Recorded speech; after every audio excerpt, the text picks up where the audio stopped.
Continuing? Yes, we'll continue the Yes. secret knowledge. And as we were just mentioning, Mm. again and again he contrasts this inner wisdom, which later on elsewhere he says, comes not by struggle or by thought.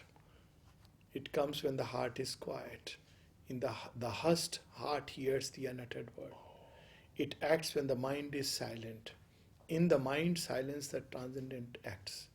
It can suddenly appear to us when prayer uplifts itself on the wings of aspiration and sincerity and reaches that abode. A prayer, a master act, a king idea. Otherwise, all is screened, subliminal. And the same sense comes again. Of course, there is a nice, interesting clock nowadays. I think for quite a few years, that used to be shown on BBC. It's also on YouTube now. The evolutionary clock. And if we take from the point the Earth came into existence till today as 24 hours, then till almost 11 p.m., that means 23 hours have gone by, you see that, or rather it takes for 1 year, that's the span. So till September, the earth was just cooling down.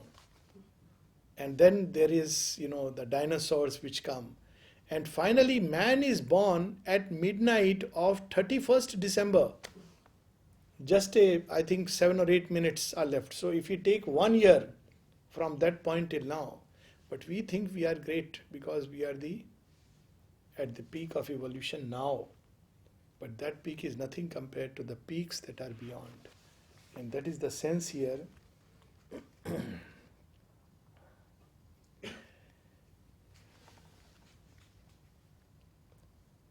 The outward and the immediate are our field. The dead past is our background and support. As you were saying, that we base it on a previous knowledge. From the known, we try to go to the unknown. That is our big problem. Mind keeps the soul prisoner. We are slaves to our acts. We cannot free our gaze to reach wisdom's sun, inheritor of the brave animal mind. Animal mind, actually we pride ourselves on our mind, but even crows are engineers, and the spider itself, can make such intricate designs. The weaver bird can make a wonderful nest. So we are still largely under the influence of that kind of mind. Our intelligence, except in rare moments, still remains tied to small things and building little things out of that. So we have inherited that. Man, still a child in nature's mighty hand. So that's what the clock says, that we are just born 8 minutes back.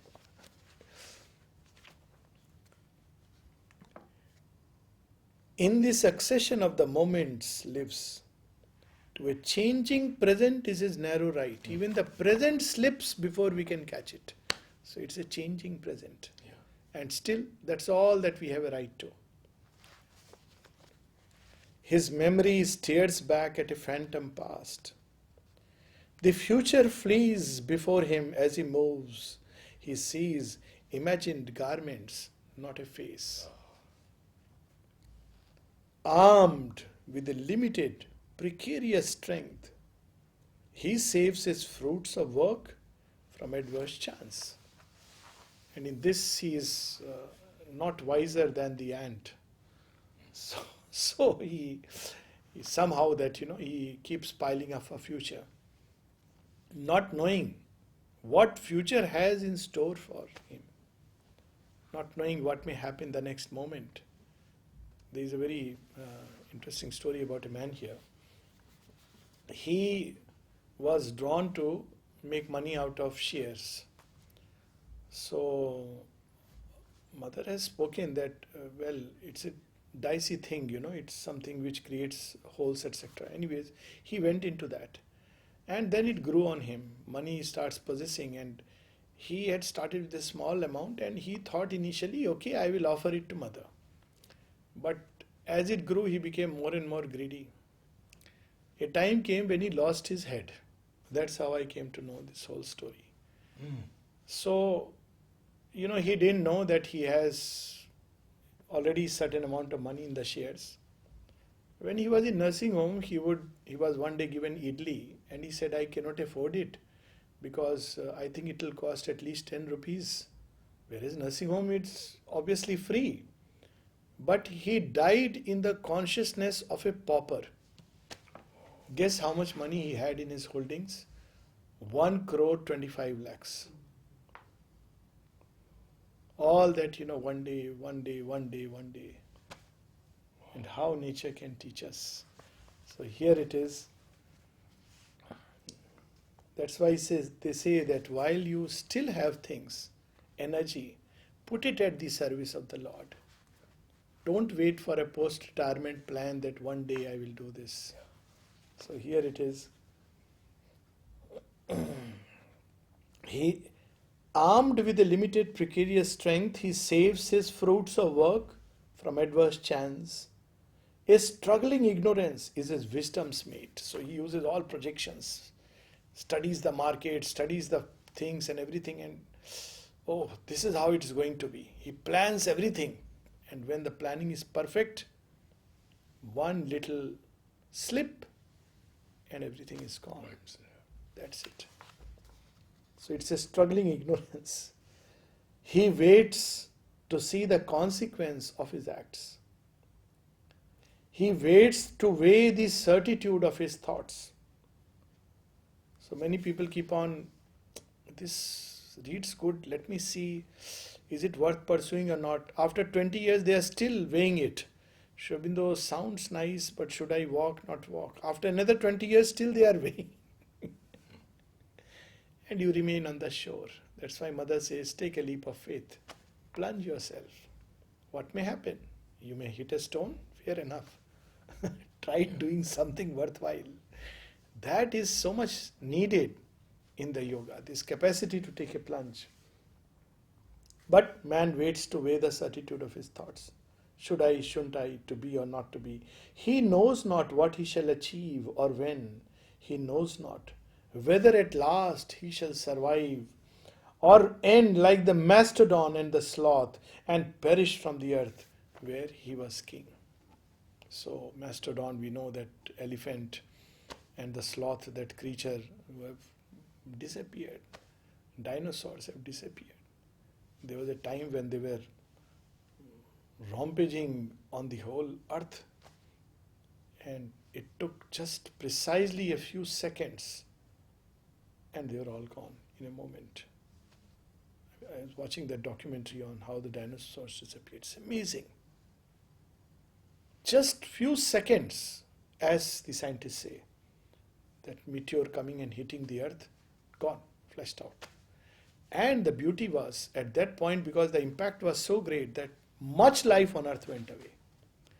But whatever survived, when it came up, it became now much more varied life, because they were a threat, dinosaurs were a threat to all other forms of life. They had disturbed the whole food chain. So look at this, that, whether he'll be perished from the earth, like where he was king. He is ignorant of the meaning of his life. He is ignorant of his high and splendid fate. So when we talk about fate, is it a good fate, bad fate? It's always a good fate. Because at the end of the journey, the master waits for us. I was reading a very nice story about this fate. Two children are babies in the womb are talking. One may have read it. That one says to another, we don't know what's outside. It looks like, they experience the pain and, something is pushing them out. So other says, I trust everything will be good. Says, how do you know? Oh, there may be mother outside. How do you know? You have never experienced. So it's true. But always the fate is splendid, because the master is there on the other side waiting to greet us. And this in yoga is called Kalyan Shraddha. The faith that all will be well. At the end of the journey, it is going to be well. It doesn't matter. So here he says so beautifully and categorically. It's a very powerful. He is ignorant of his high and splendid fate. Aurobindo is not telling few persons. Everyone can choose this high and splendid fate. It's given to man. But man doesn't know.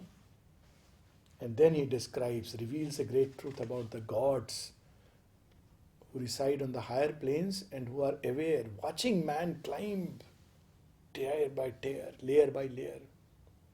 Only the immortals on their deathless heights, dwelling beyond the walls of time and space, masters of living, free from the bonds of thought, who are overseers of fate and chance and will. They weave the thread of fate. They intervene as chance.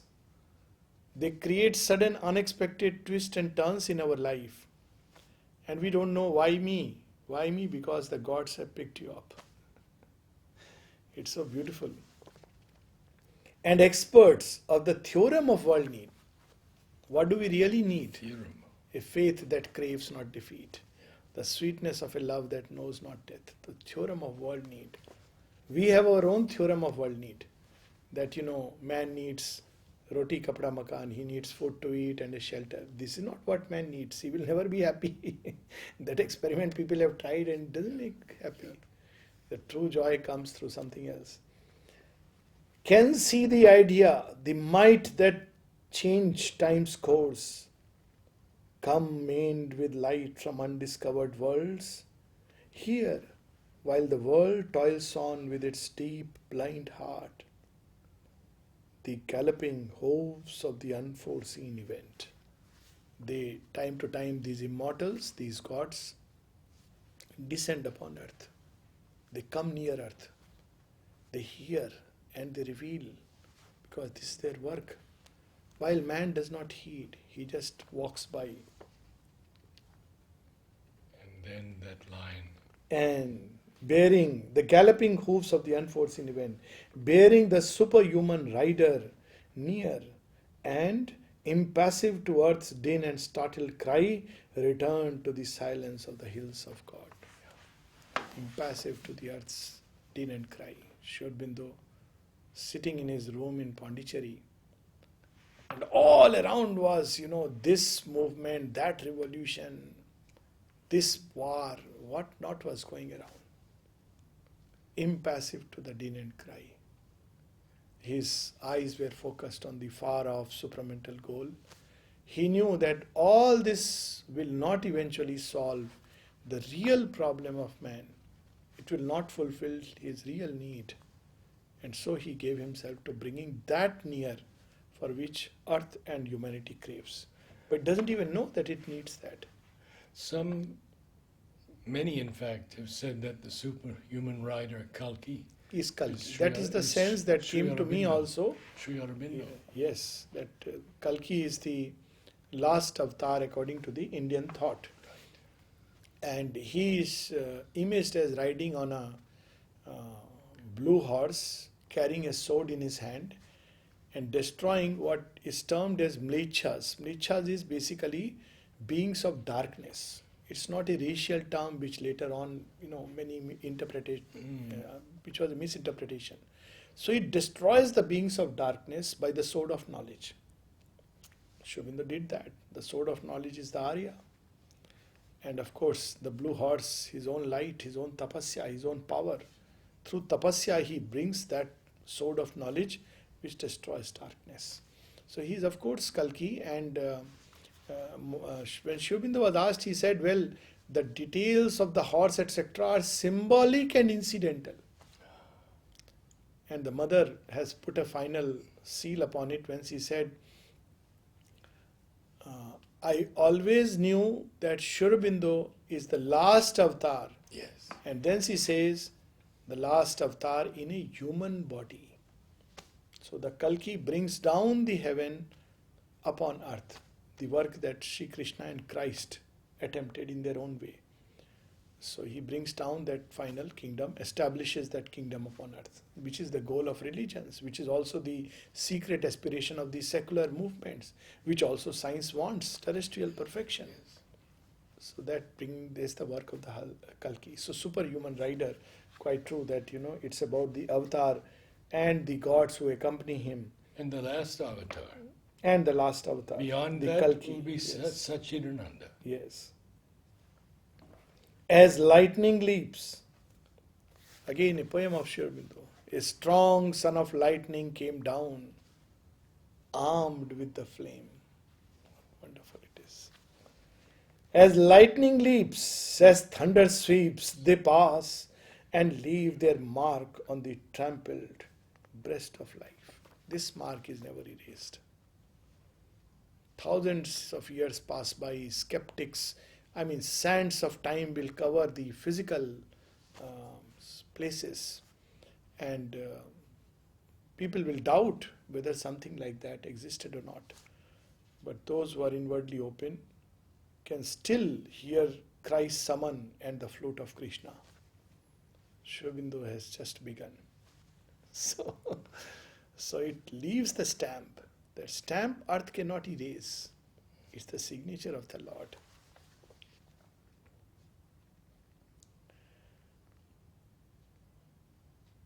Above the world creator stand.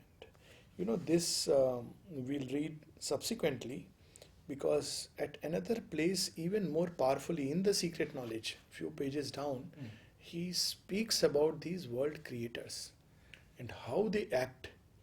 And when we read it, it's almost like it jolts us. Because normally, we think, especially in India, you have so many gods. So you always believe if this god cannot satisfy, some other god will do your needful. So we make a beeline before all the gods. 1,000 rupees darshan of the Lord, who will give you money.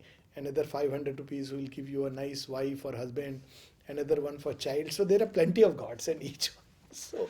But that's not how the gods are. Most of such places are occupied with dark beings, with beings of the vital world. Many of them hostile to truth. And few, yes, are reflections of the gods on the vital plane. But what the true gods are, the immortals, the world creators, that is revealed in another passage. Maybe we can stop with that, and then when we meet next, we'll come back to this page, because Aurobindo reveals a great truth. Thus shall the mass transcend him. Yes. But since we are at the gods, we'll just read a little bit. Here itself it is, page 57. It shakes us. It shatters all our ideas of gods and angels. Yes. What do they do? How do they act? It starts with two are the poles, two are the ends of the mysterious plan. And then he speaks of the first end, the other end, the topmost end. In the wide, signless ether of the self, in the unchanging silence, white and nude, aloof, resplendent like gold dazzling suns, veiled by the ray no mortal eye can bear, the spirits bare and absolute potencies burn in the solitude of the thoughts of God. These are the supramental Godheads. The ray no eye can bear. And little bit of them comes down on the borders of the overmind, the four great, Aurobindo speaks of the great goddesses who prepare man for the supramental working. And they are also there in the Vaishnava tradition and in other tantric traditions, these four original gods. In the Vedas also they are there. How do they act, these original gods? A rapture and a radiance and a hush delivered from the approach of wounded hearts, denied to the idea that looks at grief, remote from the force that cries out in its pain, in his inalienable bliss they live. You can't, blackmail them by your tears. You are a great God. Please revive this state of mind. I'll give you this barter. I will become your devotee. Nothing. But how do they act? That also is described. Immaculate in self-knowledge and self-power, calm they repose on the eternal will, Only His law they count and Him obey. They act only at the behest of the Supreme. We can't make them, act according to our wishes. That I am going to offer you 5,000 rupees and now you must intercede on our behalf. Vital gods do that because they love to have their empire, but not the true gods. And that's why Aurobindo said it's so important to reach the plane of the true gods, because when they act and we are prepared by their action, that we can really receive the supramental. They have no goal to reach, no aim to serve, not even helping humanity. They have no goal to reach, no aim to serve. Implacable in their timeless purity, all barter or bribe of worship they refuse. There it is. Unmoved by cry of revolt and ignorant prayer. So when they don't fulfill what we want, you are not a god. They don't care. Unmoved. Loss is whose? Ours is the loss. Unmoved by all cry of revolt and ignorant prayer. Look at this line just with this adjective. It's not that they don't listen to the prayer. They listen and they pass on. But not ignorant prayer. Give me this, give me that.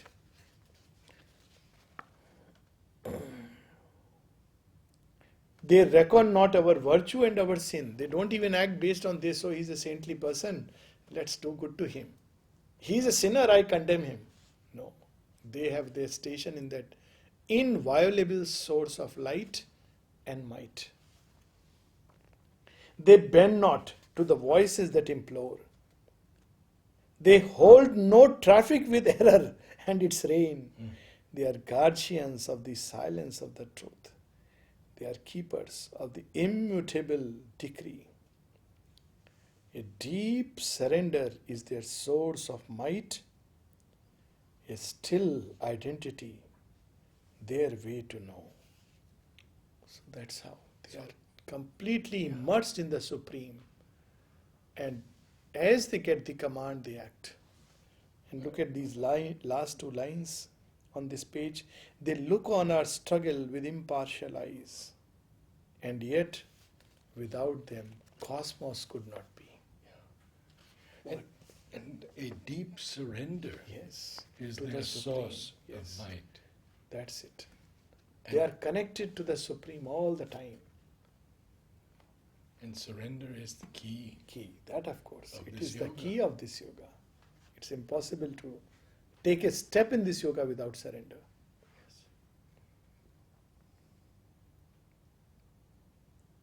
Few lines later. So how do they help man and earth? Page 58. Their aloofness drives man to surpass himself. They are like, the very fact they are there. Their presence draws us upward by a kind of negative gravity, if we may say, like the sun burning lonely above is a source of inspiration. Man looks up to the sun even when our eyes cannot gaze at it. Yes. So just their presence, their aloofness. Look at Aurobindo. People often, why don't you come out and help the world? Aurobindo did not go out, nor did the mother. Once she came in permanently. And yet, Aurobindo, while in his lonely room, like the sun draws all the planets and all the life that exists on that. So he drew everything that was ready for the light towards him, like a magnet. Everything went near her. So this is how their aloofness drives man to surpass himself. Our passion heaves to wed the eternal's calm. So when gods grant our prayers, they are good. When they don't grant our prayers, they are better. Heaven's wiser love rejects the mortal's prayer.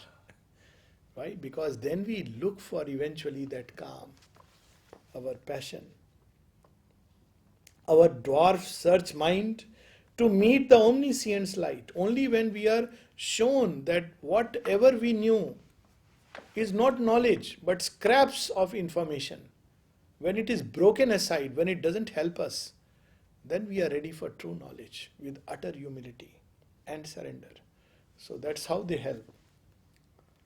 our helpless hearts to enshrine the omnipotent's force. Only when repeatedly man is put back into the mud that he wakes up to the need of that omnipotence within him. Confronting death, he seeks immortal life. Otherwise, if things were very easy, we would never harbor that force. Acquiescing in the wisdom that made hell. Look at these lines. And the harsh utility of death and tears. It is wisdom and love that created hell, and not a sadist God. It's a shortcut, cutting through a tunnel in emergency. Yes.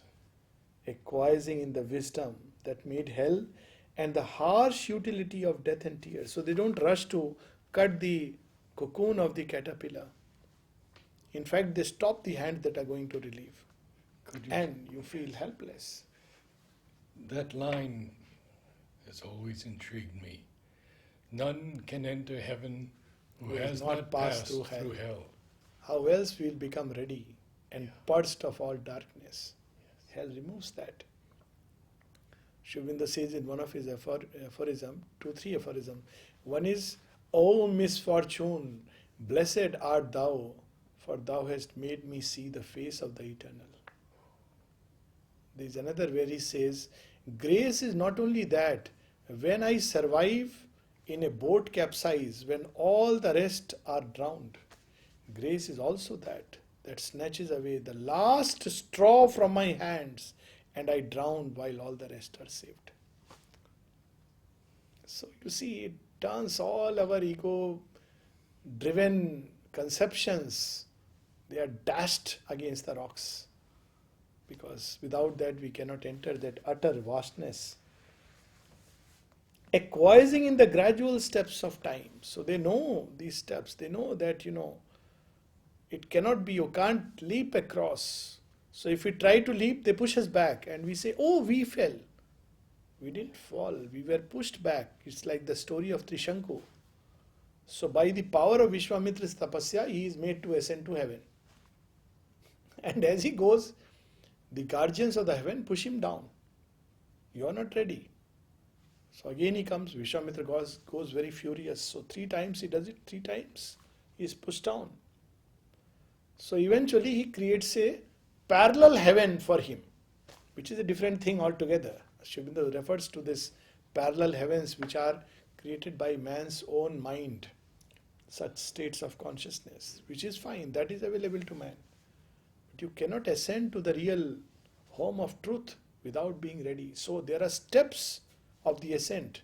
Nobody can just take us like this and put us out there. The mother will take us from the kindergarten through to knowledge. At most maybe in Dolafon or towards perfection, you may skip a class and be double promoted. But there is nothing like triple promoted, quadruple promoted. It doesn't work like that. So she takes us.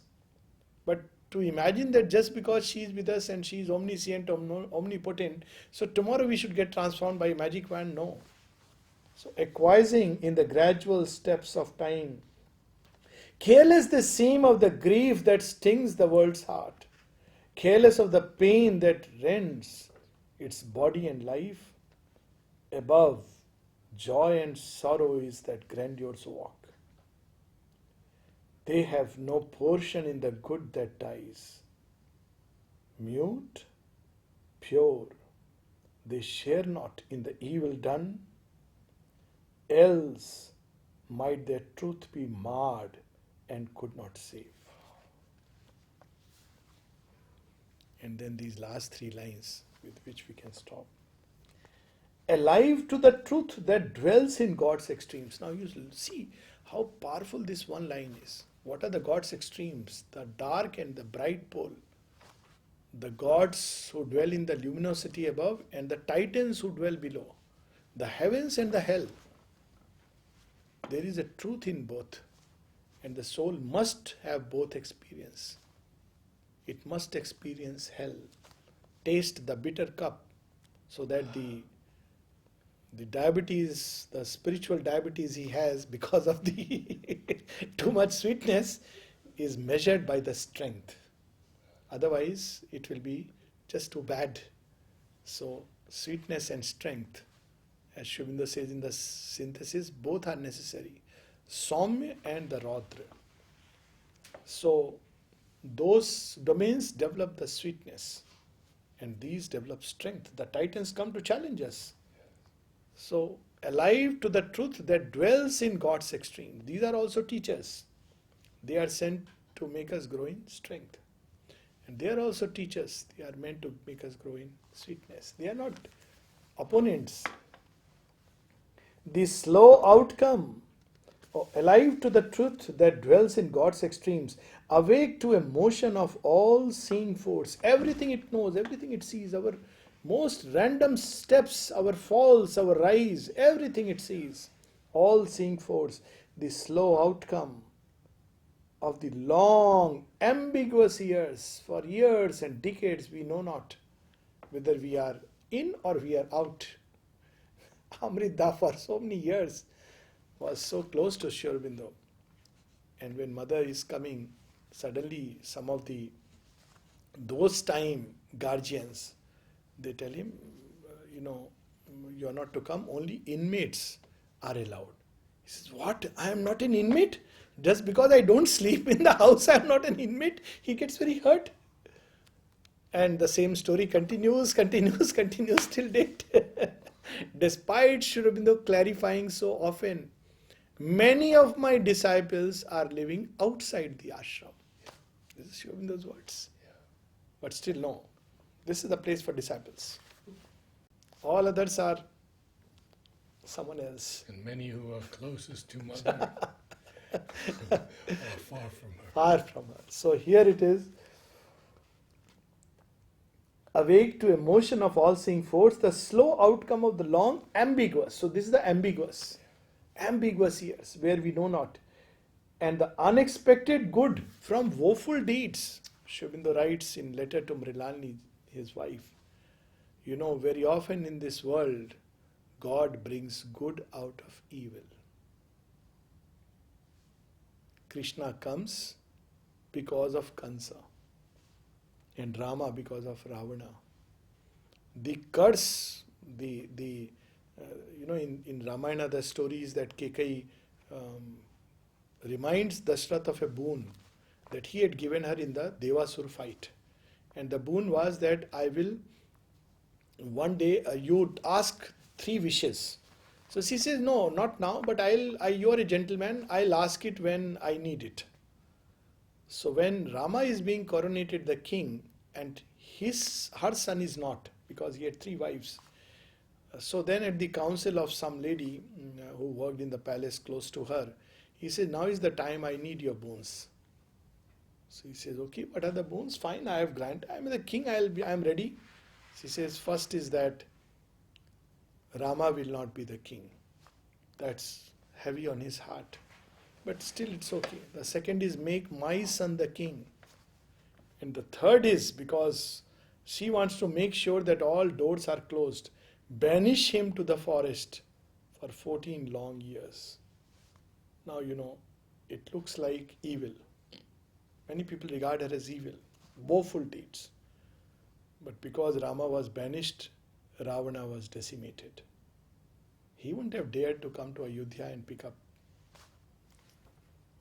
Janki. And a whole lot of asuras in Dandakaranya got eliminated because that woeful deed, one woeful deed by a woman, led to such wonderful events that were to follow. So, this good that comes from woeful deeds. And this last line, and the unexpected good from woeful deeds, the immortal sees not as we vainly see. He looks on hidden aspects and screen powers. He knows the law and natural line of things, undriven by a brief life's will to act, unharassed by the spur of pity and fear. He makes no haste to untie the cosmic knot, or the world's stone jarring heart to reconcile. In time he waits for the eternal's hour. We'll close with a small story, real story. when all this was going on, the problem between Aurobindo, ashram, society, all this was happening. So some well-meaning persons wanted to make a effort to bring them together and make them sit and talk and, so that there would be harmony. So they went and asked Nalnida, should we do it? He said, no, don't try this way. It will come spontaneously when man grows into the Gnostic consciousness. As he grows in consciousness, it will come spontaneously. See, now, if we do it artificially, the problem is it breaks down again. So in time, he waits for the eternal hour. Of course, harmony is a must, but it has to come when man is ready for that. Man's heart must have peace, but he must deserve that peace. Right now, Rudra holds the world in the hollow of his hands. And that's what he says in Ashes on the Gita. So the debt to Rudra must be paid. It is through war and tears. Trojan war. So in time, he waits for the eternal hour. And Mother has named a flower of the hydrangea, collective harmony. Yes. And she says it is a work undertaken by the divine. And only by the divine. Yeah. Yes. I think on that note we can stop today.